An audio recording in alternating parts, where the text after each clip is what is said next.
Hi everyone, welcome to my kitchen. We're starting the day with my latest obsession, kajana or strapazzata, aka scrambled eggs with tomato and feta. I started by chopping some red pepper in small pieces and adding it to my pan to cook.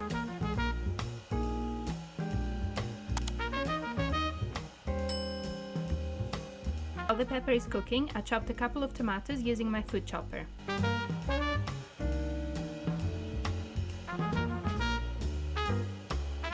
I then added the tomatoes to the same pan and seasoned with salt and pepper.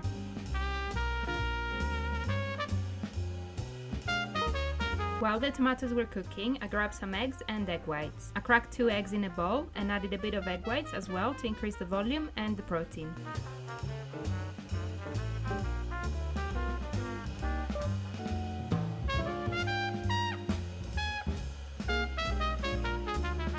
And measured 45 grams of feta to add at the end.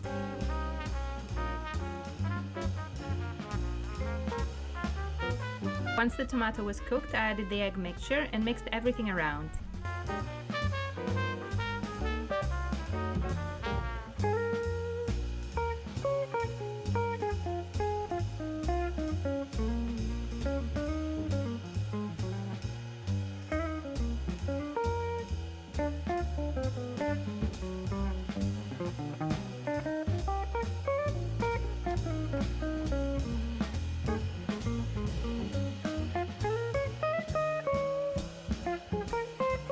This is such a yummy breakfast, I honestly can't stop eating it, and the tomato makes it so summery, you honestly have to give it a try.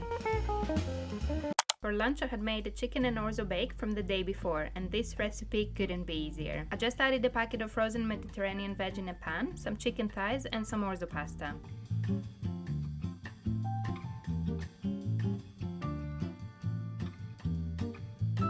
I added a veg stock and covered everything with boiling water. I seasoned with salt and pepper, gave everything a good mix and put it in the oven at around 200 degrees Celsius for 40 to 50 minutes.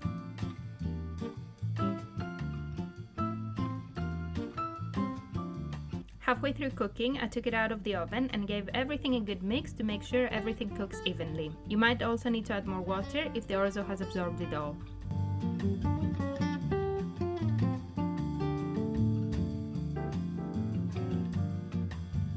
Served it on a bed of rocket and topped it with lots of parmesan. So yummy.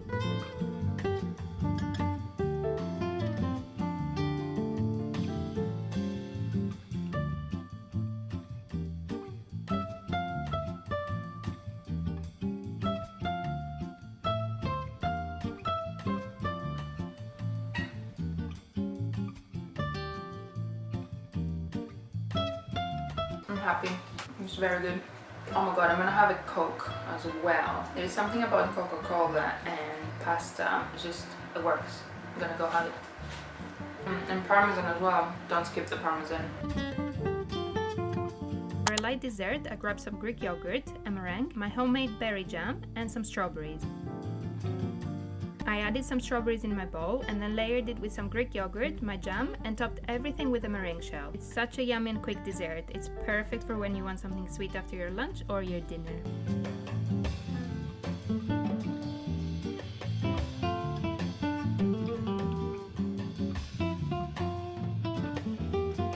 I just had my lunch, it was so good. Oh my god, it's raining again. Summer in England. Anyways, it was so good and it took me like 10 minutes, less than 10 minutes yesterday to throw everything together, so definitely a good one if you don't have a lot of time. Now it's time for dessert. I need to make this, it's so good. I can't believe it's like a low calorie / low sin dessert. It's very very good. I'm thinking I might want to have my biscuit anyways because I'm having some tea. I'm just so used to having a cup of tea and my biscuit. Gonna enjoy this. The meringue gives it a nice sweetness, and the homemade chia jam also gives it a nice tart flavor. It's very good. It's great because it has high protein as well, because obviously it's made with Greek yogurt. It's amazing. I'll see if I have the biscuit. Probably will.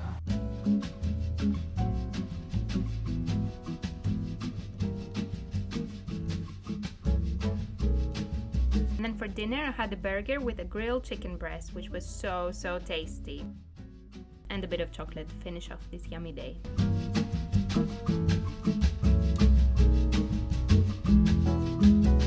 Yesterday I had a yummy burger for dinner. So yeah, it just made me think about cheat days and cheat meals, and thought we have a chat and see what you think about them. Personally, I don't like to have or call them cheat days and cheat meals. I see all food as equal pretty much, and I don't find it helpful to label food as good and bad. You're being on your diet and off your diet, because I find that can make me consume more food and kind of like binge. I don't really binge these days, but back in the day I did used to binge eat, and I found that when I would see things very black and white, that would make me more food that wasn't the healthiest or the most nutritious. Some food I know is more nutritionally high, and some food is less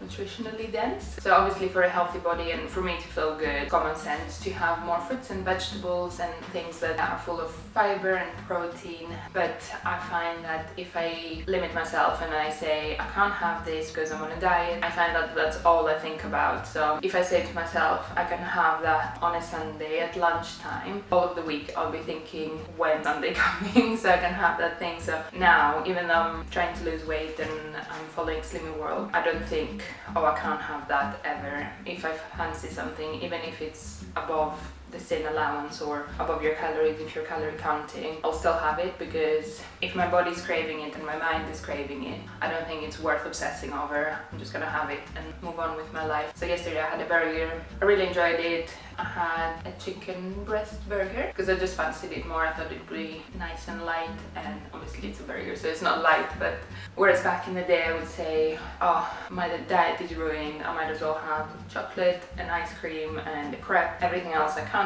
have the whole week, because that's my only chance now to have it on this one day or on this one meal. So I find that looking at food more holistically and also looking at how you view food, healing your relationship with food, is so much more important than being healthy 100%, only eating certain foods at certain times or certain days. So that's just how I do it. Yeah, I mentioned earlier I did used to binge eat, which wasn't a fun time. Some books that helped me was Brain Over Binge, Intuitive Eating, I think the other one is called. It's by two nutritionists. To be honest, I follow that pretty much intuitively now. It is difficult if you're trying to lose weight and trying to intuitively eat. I do find that with Slimming World, I do listen to my cravings and my body, but I still can lose weight. So it does depend on your history with food and your personality. So yeah, so Intuitive Eating and also Women, Food and God. I can't remember what that book talks about now, but I remember reading it and finding it very helpful. I'll link all those three books down below.